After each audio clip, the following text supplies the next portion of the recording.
talented group of players that you're playing with and playing against? Yeah, I could tell. Like back when I was on the Compton Vikings, we had we won 5 Super Bowls in a row. So that's when I knew like, oh, we got some talent on this team. Like people want to go somewhere.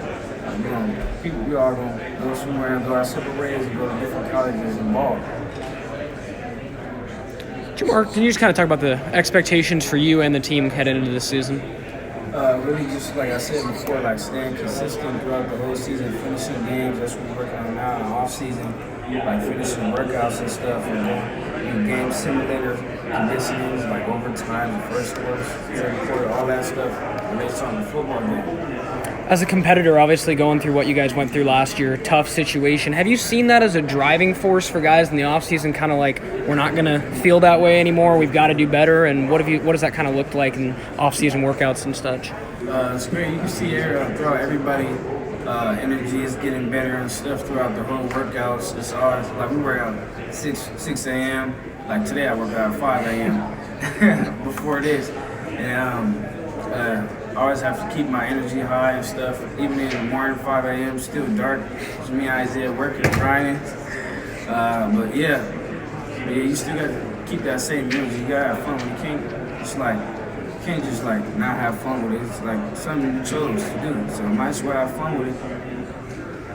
So we see you here now. You talked about Snoop League. Let's take you over to Narbonne. How do you think playing at Narbonne prepared you for going into Oregon State in the Pac-12?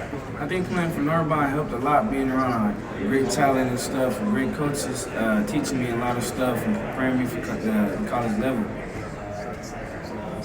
Both Coach Ballard and Douglas, they've been known to bark. Yeah. Did that in any way prepare you for the coaching staff at the Pac-12 level? Really, like, because Coach Douglas and Coach Ballard, they're really strict, so I've really been through it really all my high school life. So it's like coaches now, when they like get mad or something, like I just throw it away and move on to the next play. I've heard that before. Yeah. Jermar, now that you've had some time to reflect on what what last season was for you, how special was what you accomplished last year? And then moving forward, how do you stay hungry and driven to help lead your team back to some more wins this year? It was definitely special to do that all last year, but I'm still not satisfied. I'm still hungry. I'm still grinding. I'm still eating. I'm waiting to get to the top spot, and that's what I'm gonna do. I'm gonna work harder than anybody to get there. So. Offensively, you guys figure to have quite a bit of weapons this year, receiving core, you, Artavis, and then a couple quarterback options. Is it kind of exciting just to kind of think about what you guys could do this year? Yes, it is really exciting to see. We got a couple of transfers like Ty John and Avery and Ashton Gumps and stuff and Tristan.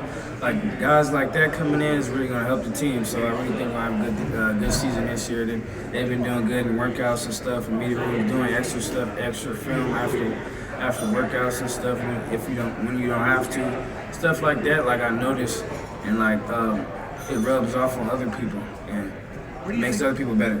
What do you think the greatest improvement will be over last year?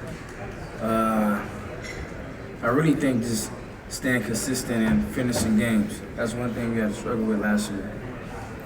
Is there a running back in college or the pros today or yesterday that you would say, I'd like to be able to run like that? That's who I should be. In the pros, or it used to be in the pros? Either one. Either one.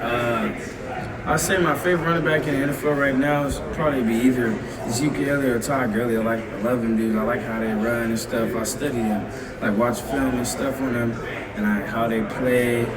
So it's good. Like I'll say, and an all-time probably like Bo Jackson. And I'm a Raiders fan, and I always used to be watching Bo Jackson games. Bo Jackson highlights and stuff on YouTube.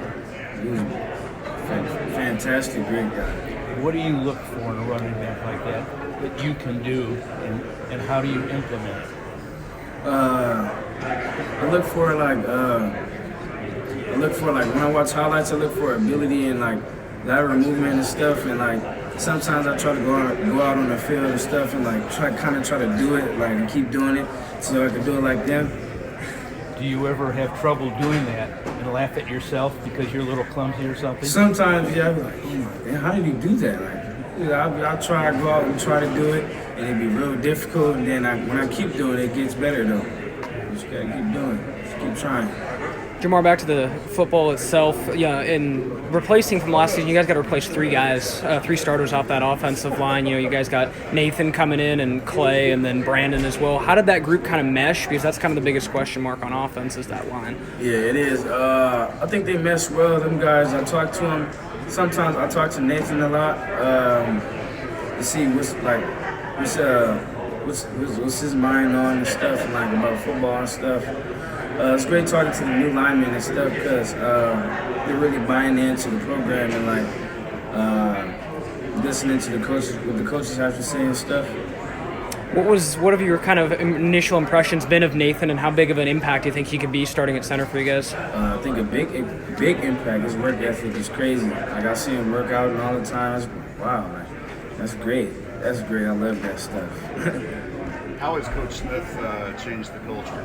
Because when he got there, it was, it wasn't great. Yeah. So how has he slowly kind of put his stamp on the program? I think like him coming to Oregon State, him continuing being a college student at Oregon State helped a lot with the culture and stuff. Because you start to see fans like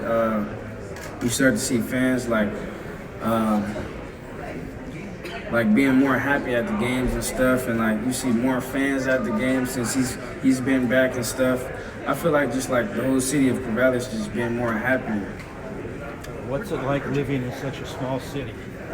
It's a big difference. Coming from LA in a big city, Corvallis, it was something different when I took my official. I was like, wow, this is crazy. Like, something I never seen before. Smaller population, so yeah, it was crazy coming to Corvallis. But